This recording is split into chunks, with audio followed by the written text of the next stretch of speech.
Welcome to Funnel Reboot, the podcast that shares ideas on how to upgrade your lead generation.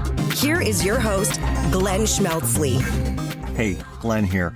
Welcome to Funnel Reboot, where we explore the best ways that you can upgrade your lead generation. This is part of a back-to-back episode series that's all about the world's largest professional social media platform, LinkedIn. If you want to hear the companion episode that talked about the paid side of LinkedIn, or for that matter, you want to get any episode, just go to funnelreboot.com. And if you like what you're hearing on the podcast, I would be so grateful if you would take whatever device you're holding and hit the subscribe button so that you can listen to future episodes. My guest is someone who practices what he preaches in this conversation about LinkedIn. If you spend any time on LinkedIn looking at posts about sales, you could have seen the videos that he puts out. They could relate to his own podcast, the Inside Sales Show, or they could be about the SaaS software business that he acts as CMO for, VanillaSoft. From the locations that he shoots in, to his rants on topics, to his ever-present spiky white hair, you can say a lot about his posts, but you can never call his LinkedIn posts boring. And having known this person for the last dozen years, I thought you should get to know the other side of him, the less zany side, the brilliant marketing side, the side that's going after very concrete funnel objectives with the content he's putting out. And I'm so glad that he's come on to share with us. Now, a quick word before we start. This marks the end of Season 2 for Funnel Reboot. And if you've been listening, I'm so glad you've given me your time, and I'm so happy that this guest is rounding out the season. I want you to know, though, that production of Season 3 is coming. It's already well underway. I'm really looking forward to sharing content that's yet to come. But for now, let's get into LinkedIn. I'm Darryl Praill. I'm the Chief Marketing Officer at VanillaSoft, and VanillaSoft is a sales engagement platform. Why does that matter? It matters because I sell to sales and marketers, ironically. So not understanding that's my audience, I'm sure what we'll talk about today will make a lot of sense. I think it will. And Darryl, you are someone who I consider to be a really good user of LinkedIn. And maybe we could just start with talking about context. So when people think about LinkedIn, they know that people have, we all have profiles, obviously. We're LinkedIn members. And we also have companies, and we belong to those companies, and senior sales, or we're the owner, we have control of that company page. But where are we talking about here? When you use LinkedIn, which of those two is the one that you go to first? As far as LinkedIn or as what? Or company page? When you're putting, do you post on your LinkedIn profile or do you post on your company page? As far as me personally goes? Yeah. Okay, well, I go me. And what you need to understand. Why do you do that? Well, so funny story. Do I have time, Glenn, to tell a funny story? Absolutely. Okay, well, here's a funny story. And you'll all appreciate this. So when I joined VanillaSoft, right, VanillaSoft was doing, gangbusters across all the social media platforms. They had huge followings. Twitter alone, for example, they had 35,000 plus followers. LinkedIn, they were doing very well. They were regular content. And so the first couple months, I did the VanillaSoft thing. We were putting content out and, status quo, life was good. But then I realized we weren't getting engagement. Even though the content was good, we weren't getting a lot of likes and comments and shares and follows. So that's when I, as a marketer, approached the CEO and I said, here's the scoop. I think I know the problem. What's the problem, Darryl? The problem is we're just this anonymous, nameless, faceless entity that no one knows who the hell this company, VanillaSoft, is. People buy from people. People establish relationships with people. So my good friend David, our CEO, David Hood, I said, this is what I position. I position that we shall do two things. We shall post and communicate and promote and advocate on the company profile. And I shall do the exact same thing on my own personal profile. But David, you need to know something. He's like, okay, what's that? I said, there's going to be two people. If I do this, there's going to be two people with distinct roles within the company that will allow me to post on behalf of the company. He's like, okay, well, talk to me. Who are they? I said, they're you and me. He goes, okay, I'm not following you. And I said, okay, David, I'm the bad cop. I'm the guy who's going to go out there and be bold and make statements and stir the pot, not intentionally, not maliciously, not like Jerry Springer, but I will speak truth. And because I can't do that under the VanillaSoft brand, because that's a company brand.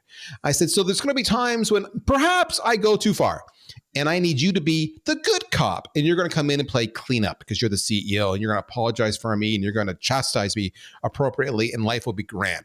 He goes, okay, so good cop, bad cop. And he goes, and I'm the good cop and you're the bad cop. Yes. He goes, and then we're going to pay you, whom we're already paying, to have a bigger and more prolific LinkedIn profile. I said, yes. And he looked at me like, and I, like questioning me. And I said, don't worry, I'm not going to quit. I'm not going to, any notoriety I create, I'm not going to run with it and become, the next YouTube sensation. I said, I'm just here doing my job. And he's like, okay. And then a year later, we were sitting at a trade show booth in London, England, and we were swamped. And he turns to me out of the blue and he goes, you're a rock star. And David's a bit of a smart ass. And I'm looking like, yeah, I'm a rock star. And he goes, no. He goes, I finally get it. He goes, all the traffic we have coming in, he goes, every second person coming to our booth is asking for you. And he goes, and I know it's because of what you've done on LinkedIn. Even though we had that presence on the corporate channel for years, because I finally get it. I wasn't seeing it. Now I see it. So long-winded answer to say, I post on me first because it's my brand. But whenever I post, I do not hide. If I do a video or whatever else, I always say, hey, I'm Darryl Praill. I'm with VanillaSoft. And then I carry on. So it's very clear that I'm representing a vendor. Wow. And I appreciate you taking us through that conversation because every person who runs or is, let's say, the CEO of a business, the thought flashed through their mind when they heard you say that there's this person out there who wants to be a bad cop or, the arm's length, person who's going to speak for the brand. I mean, you hit it on the head that there's got to be a little bit of a deal struck here. And, what do you think the Davids of the world out there should do if they're looking at, I don't know, their head of marketing or sales, and this kind of thing could be possible? Should they go for it? What would you recommend they do? What do you think they should watch for? So one of the things we share, because we've had many people ask us that very question, because they look back and they say, you guys seem to have had success here. Because the biggest thing we get is this. We're like, up until you arrived, Darryl, I never heard of VanillaSoft. And what you need to understand is VanillaSoft has been around since 2005. All right. So I joined in late 2017. So they'd had their first 12 years of existence in absolute oblivion. And so people will come to us and they'll say, what did you do? And should we do that? And our answer is always the same. Every company needs a designated spokesperson, a face of the company. For Wendy's for years, it was Dave, the founder, right? KFC, it was Colonel Sanders, and I can go on, right? There's always a designated spokesperson. And that means that designated spokesperson doesn't need to be the marketing person by any stretch of the imagination, but they do need to be comfortable in their own skin and be willing to speak truth and be authentic. So when I go back talking about the bad cop, really all I'm saying is be authentic. So a good cop will be like the classic Canadian. They'll always say something nice. They'll never say something disparaging. And even when they say something that's nice, they'll still apologize for it not being nice enough. Well, that's not what people react to. People react to truth, to striking at the heart of an issue. But they also respect if you do it with a certain tactfulness. So you can be authentic and you can be tactful. So should a company do it? Yes. Yes, a company should do it. And the hardest thing you're going to have is finding that one individual who's willing to do that. And that's why VanillaSoft was 12 years before I joined and no one knew who they were. But once we had an individual, in my case, me, who was willing to go out and be that authentic bad cop individual, it changed everything. So you need to find, and if you don't have that, I would tell you, if you're hiring somebody, you need to look for that attribute when you're hiring them, if you don't have that talent in-house today. Right. And they may come from a very unlikely place, but you need to find them. I like how you said that in the case of like Harlan Sanders and Dave from Wendy's, it can be the founder of the business, but they probably have to be at the stage of things where the running of the company day to day is being done by others, so that they can kind of get that detachment. And I wonder, like when you talked about, we might even get a little lofty here, but when you kind of talk about that bad cop, I mean, I'm almost hearing like there's an archetype, and that archetype that you take on, you've got to be fighting something. And I'm thinking, I read a while back Terry O'Reilly's book where it's called This I Know. And in there, he says a founder of a company can actually be that fighting archetype. But what they have to do is they have to channel that piece inside themselves that caused them to make the company. And he said, if they think and look really hard, they will remember that time when they were looking at how their industry was run, or how bigger companies were working, giving a shoddy product and making a killing doing it. And they just slam their fist against the desk and says, there's got to be a better way. And he said, if you do that, then that's the kind of authenticity that you can share and say, okay, well, here's why we exist, because I really didn't like what else is out there. And I'm going to just keep talking about the things that I don't like, because my company is kind of the antidote to those things. Do you think that that's kind of a way that if somebody isn't at the size where they can find that other person, that they can kind of turn themselves into that voice? Yes, they absolutely can. But here's the thing, okay? Oh my, we're playing armchair psychologist today. Here's the thing. If that founder, to your example, but again, it could be anybody within the firm that's trusted and respected and credible. Yep.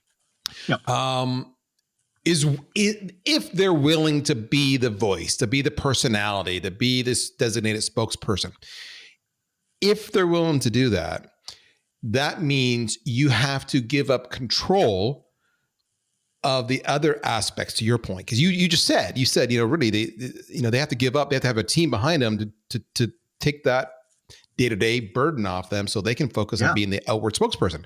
Yes, you do. And let me tell you, I feel like sometimes, even though my title says CMO, I might as well just be paid spokesperson, because I spend so much time making content that I actually have had this conversation with my team and with my executive peers. And what I've shared with them is this.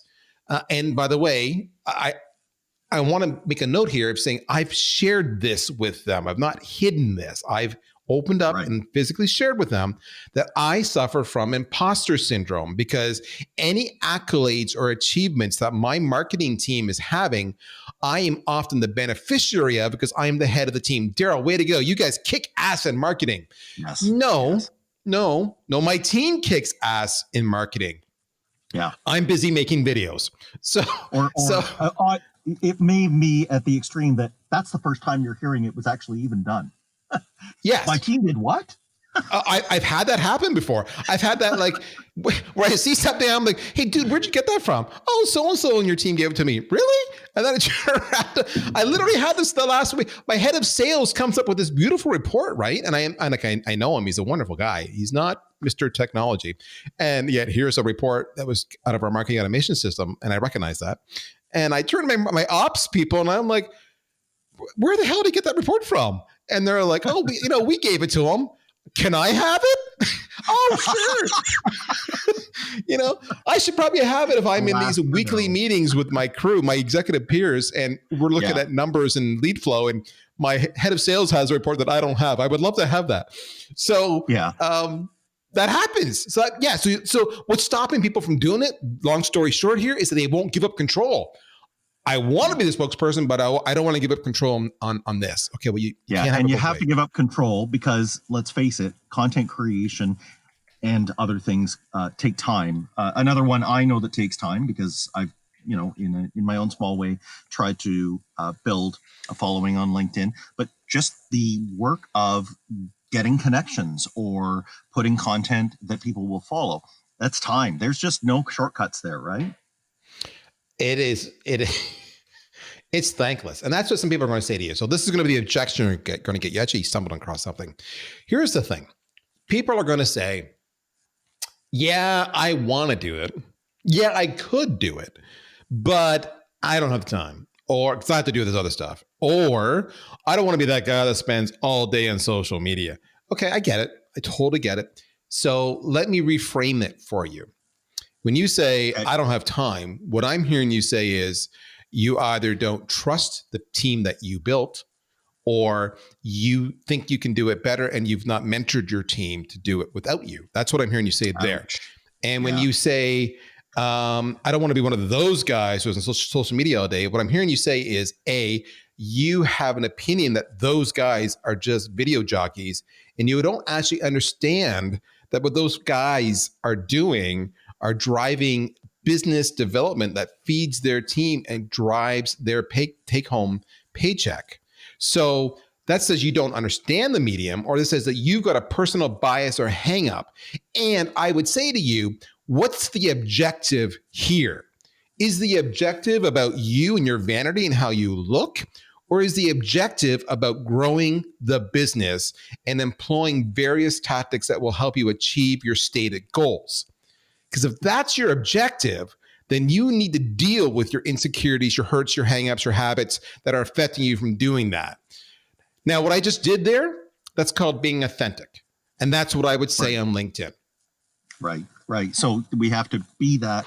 And the other way that I also reckon with that, I spent all day on social media kind of head junk that we have is sales to me has always been a field where I notice that people only stick to what is working.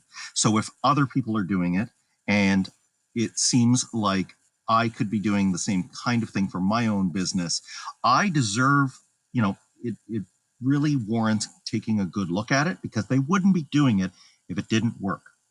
They wouldn't be doing it for a long time if it didn't pay off results. So let me switch for a second to what we're trying to get out of this. LinkedIn does give me and all of us a little bit of information about how many people see the posts that we have, so we can get some idea of reach. Is there anything else, though, that you look for when you're posting to say, yeah, this is doing well? Like what kind of numbers will help guide us to see if we're on track to hitting our objective? Oh man, you're walking into a landmine here, Glenn. You sure you want to do this? Sure. Let's do it. Okay, so let's do this. Okay, so if you have zero engagement, that's bad. Okay, I mean, you got to have some engagement, likes minimally. And I would contend that if you have zero engagement, there's a variety of reasons why you have zero engagement. And I can cite off to that in the top 3, 4, or 5 issues of what you're probably doing that's wrong. And that's easily fixed. If you have some engagement, that's good. Now, most people fall into the trap of playing vanity metrics. And look, I had 1,000 views. I had 100 comments. And don't get me wrong, that's exciting. And that does show traction. But here's what you don't understand. Most people do not understand. LinkedIn is like the proverbial iceberg, where you only see a little bit above the water, and then there's all that iceberg below the water. 90+% of people who will see your posts, read your posts, watch your videos, consume your content will never like, nor comment, nor share, ever. And so whilst you're thinking you've had zero impact, what you're not realizing is that you're changing people's lives. I know this firsthand. I've talked to many other people who are, deemed influencers who espouse the same thing. It's not the commenters they're intrigued with, because often it's the same 3% of people who comment all the time. It's the lurkers. And we know this because we'll be at a show back when there were shows that were in person, And strangers will walk up to you and they'll know who you are. And they'll say, oh my gosh, I watch your stuff all the time. I consume your stuff all the time. I share your stuff all the time. That time you said this or that time you said that. Oh my gosh, it resonated with me. I took your advice in that time and it made a huge difference all the time. I get more cold people reaching out to me saying, I've been following you for the last 6 months, 8 months, 9 months, 12 months, 15 months. And I love what you're saying. And we have a need now, I think, for your product. Can you talk to me about that? And I've never seen them before. So it's the lurkers that you need to understand are the true power of the platform. Now, there are some optics. You're getting zero engagement. People are going to go, well, I have zero engagement. Why? Let me tell you why. A couple things. You got to play the game a little bit. Let me tell you the game playing, okay? Okay. Game playing is as follows. A, you got to have a take. B, get to it quickly. C, understand the formula. The formula is you've got 210 characters that they're going to see in the preview. That's it. Yep. You better get them within that first 210 characters. You want to space your paragraphs out. If you're verbose, don't. Shut it down, be concise, edit it up, something fierce. You have a grand total of 1,300 characters in that post. All right. Yeah. So you need to have time for hashtags. Clear. What's that? Yeah. That 210, just so we're clear, they will be able to get to it, but the LinkedIn folks insert that see more at that point, right? Correct. That's exactly what they do. That's the preview. You got it. See more, right? So what you want them to do is you want them to be hooked within that first 210 characters sufficiently, think of it as clickbait for lack of a better description, that they click on see more. There's that, okay? You want to have a take that's relevant. In other words, what's not relevant is your product, or your service. No one gives a damn about you, all right? But the problem you solve, the pain you deal with, yeah, they care about that. So talk about the issues, not about you. Don't use the word I. No one cares about you. It's me. It's we. Yeah. It's us. All right. They care about. They're listening on WIIFM, right? What's in it for me? Yeah. What's in it for me? So make it about them. Now, here's the irony. You can use video. I use video extensively. In the early days, video was really ranked high in the algorithm. And then they started changing it so that they wanted less video because they're getting too much video. So if you use video, like I still do, I still use video, you're going to get less engagement. I know I'm going to get less engagement. I know that.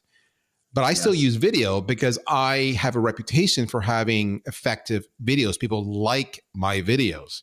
So I'm getting a very targeted audience. Next, when you post it, the first thing you need to do, this is going to sound so vain, is you need to like your own posts. And then you need to comment on your own posts. The algorithm works this way. All right. Do not be those people that tag 50 other influencers in the hope they'll all comment and like on it. No one likes it anymore. But you can tag a handful of people if it's contextual. I was looking at a post from @Glenn the other day where he talked about, the sun in the sky being a wonderful shade of pink.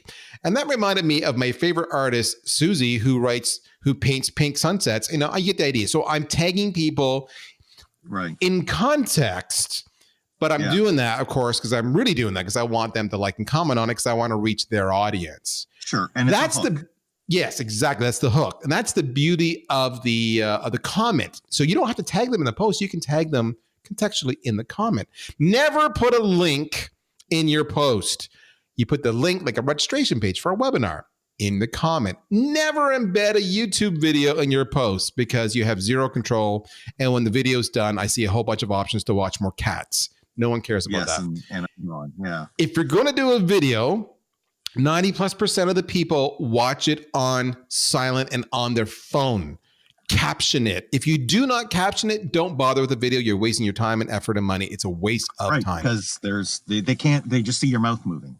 They just see your mouth moving and they're not going to be bothered. But if you caption it, they will actually read every single caption. It's hilarious.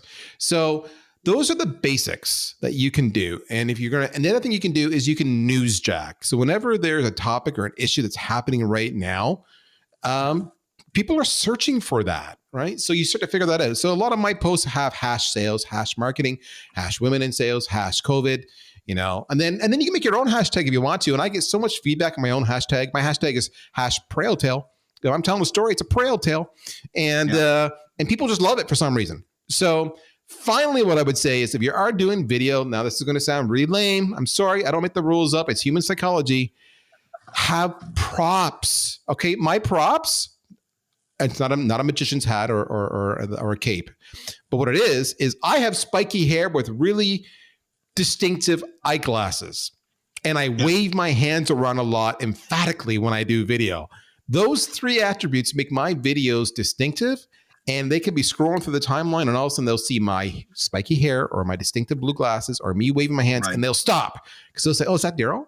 Even though they could have seen my name there, but they were scrolling. So, you want to brand yourself. You're absolutely, and I guess that's one of the tenets of content marketing is if you're going to show up consistently, and with whatever mannerisms or things that you do, be consistent with those, because at some level, people's brains just gets comfortable with that. And it's like turning into the same bat channel at the same bat time each week. We love that kind of routine stuff, right? We're conditioned. Yeah. I have 2 sets of glasses, folks. And I'm not making this up. I have my, a 23 hours a day glasses that I wear that are nice and light, and I don't even know they're on my head. And then when I'm going on video, I take them off and put on my Showtime glasses because they're distinctive and they make my eyes pop. So that's how lame I am. No, it's not lame.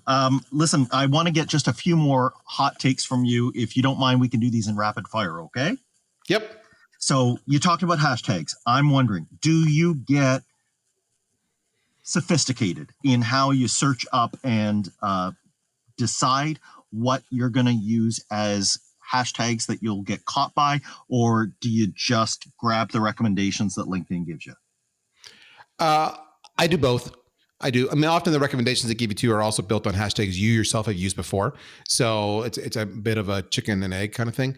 But I do use both. I use the recommendations because they're going to get the biggest traction. I will use some long tail search terms or hashtags, if you will, more so for optics. So a good example, I mentioned women in sales. Women in sales itself does not have a massive following, but I'm a big advocate of women for sales. We sponsor a lot of things for women in sales. So I want my tribe, my community to know that I'm advocating for them. So even though it doesn't get a lot of search, when they see it, they know that I am a supporter. And when you talked about little versus a lot, how are you doing that? Are you actually typing in the hashtag up into the search box?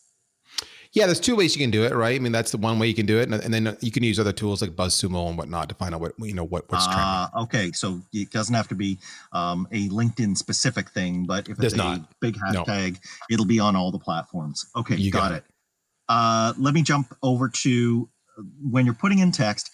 What is your personal take on getting crafty with unusual characters, using all caps, using emojis, using maybe some bullets? What do you think about those? So here's what I'll tell you. If it works, brilliant. If it's obvious that you're gaming the system, don't. All right. So use them in moderation, and that's the best balance. Cool. People smell out. If you're gaming the system, they smell you out really quickly and they discount you. Yeah, we're wired that way, and we know that the thing that people don't like is when someone is just trying to get the algorithm's attention. Correct. It feels like they're not talking to us anymore. You got it. That's why the lurkers, focus on the lurkers, not on the metrics. Excellent point. So you've talked about video. Now let's swivel over to the people who maybe, don't want to delve into the gear that it takes for doing video, because, that can be a whole world unto itself. Let's say they just want to go with images. What do you personally prefer? Should stock photos be grabbed, or are you more for, having a picture of yourself or having a picture of the person that you are mentioning? What do you think? The image is going to be fun. So it could be me, it could be the individual I'm talking to.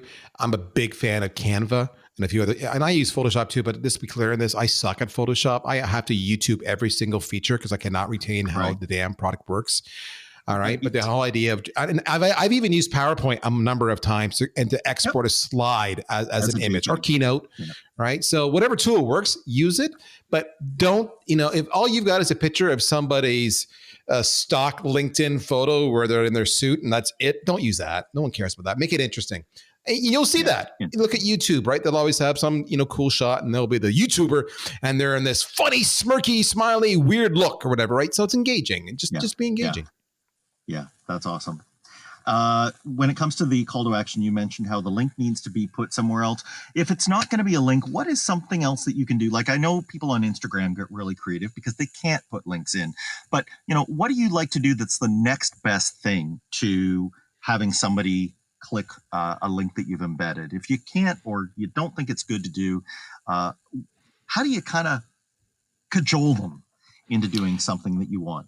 Yeah. So, this is not original. You just ask their opinion. You seek their opinion. Share the opinions. We'll have the debate, and you embrace it. I know you don't agree with me. Let's fight it out in the comments. Do you think I'm an idiot? Tell me so in the comments. Is this what you would do? If you would, I think you're stupid, but I'm willing to hear what you have to say. Tell me in the comments. Right. Yeah. And back to your have a point, right? Have a take on something. Yeah. Because in the end, here's the thing you need to understand, okay? Your job is not necessarily to tell them the answer. Your job is to present a solid, robust, well-reasoned argument, and then let the debate take place. And the audience will get more value from the debate than they will from your opinion. So you're just sparking a discussion. Yep. And it's how you can relate to them as a human. But if we imagine LinkedIn as this third party that's listening to all this, they're also noticing that all of this is happening, right? You got it.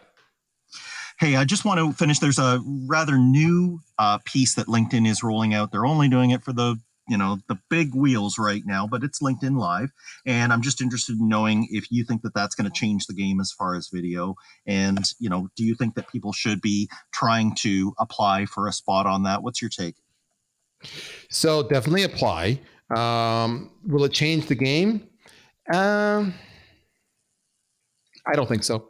It's kind of like, when Instagram came out with their IGTV to change the game. Like, LinkedIn's the fourth or fifth platform. They're really late if you want to look at it to this game. And they are. I kind of agree with you that in all the other platforms, it was big when it was novel, and then the novelty wore off. So I don't have it. I've applied twice. I have a friend of mine who is way more prolific than I am, and he just got it. He said he applied 5 times. When I've talked to people who have got it, everybody agrees that the rhyme and reason that LinkedIn is using to actually give it to people is absolutely effed up. There's no logic to it whatsoever. It's all who you know. And that's just my opinion. LinkedIn, if you're listening, you're stupid. And then what I've heard people say as well is they actually lose often 25 to 50 of their followers every time they go live because those followers find that interruption of Glenn is now live intrusive. And they don't want to hear from Glenn being live anymore, so they just unfollow Glenn. Wow.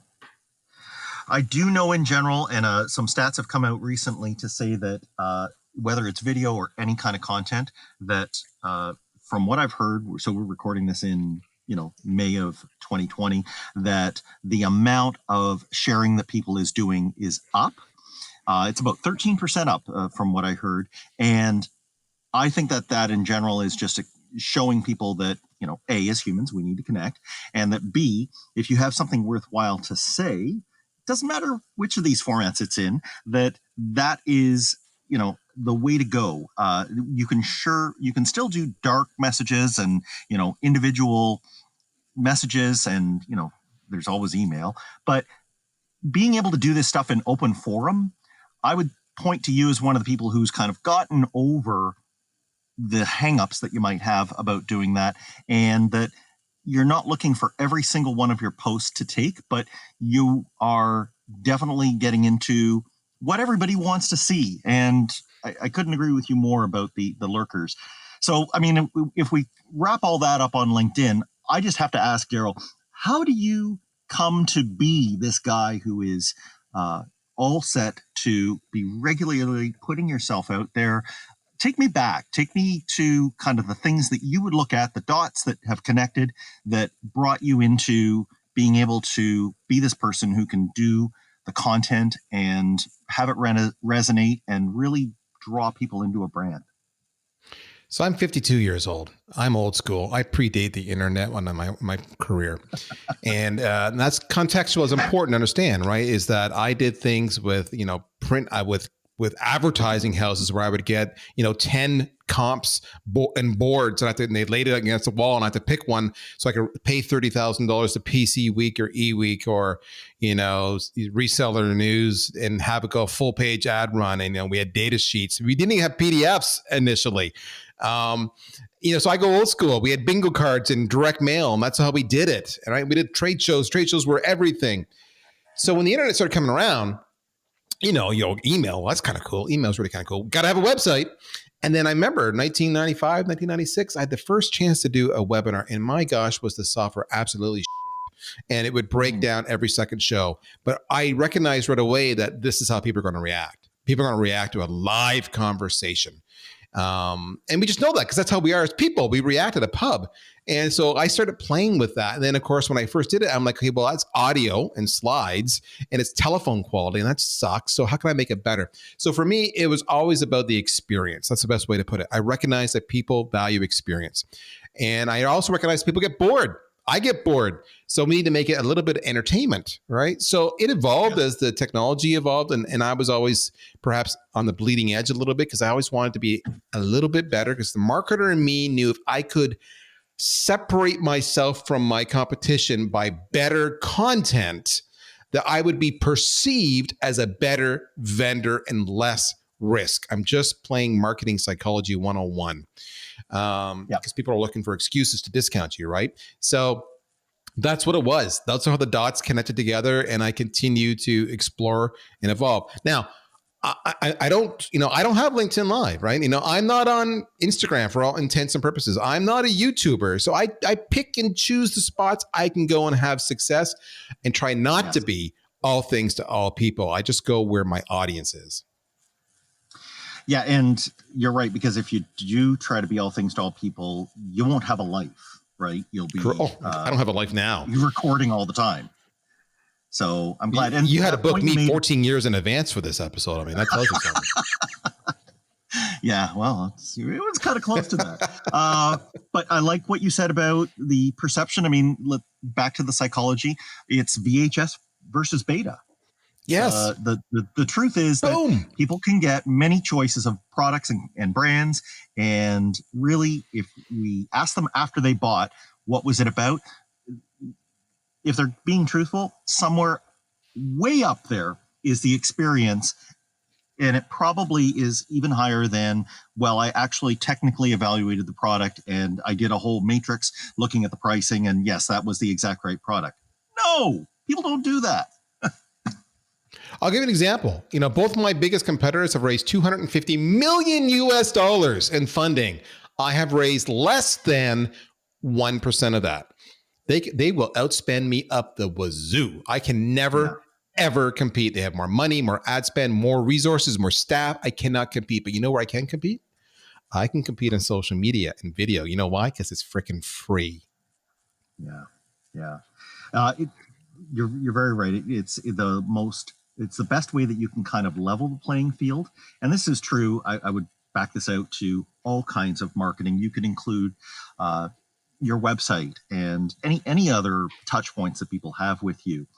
If a company is venture backed and they need results right now, then sure, they can spend themselves silly trying to get it. If you are not in that position, I think you'd agree with me, Darryl, that the people who are in that position, we shouldn't just tell them to fold up their toys and go home. We should tell them, well, if you don't have a way of spending them out, do this. Make what you can do a better experience, and that actually will shortcut their process because you're using their own strength against them. Yep, you nailed it. You totally nailed it. And I love that. You're using their strength against them. I love that. That's exactly what you're doing. And I have had more people come to me and say, I just assumed VanillaSoft was this massive company. No, we're not at all. And that's the power of the impression that you make. And that's just done through personality. Like, what I'm doing here, It's not different than anybody else. If you and I met for coffee, you would have an opinion. You'd have a take. You'd be colorful and animated. You'd be telling me a story. You'd be backing it up with stats and research. Okay, you're already doing it. So just do it online. Thanks for listening. Follow the show on Twitter at Funnel Reboot. If you like what you have heard today, please consider leaving a review wherever you get your podcasts.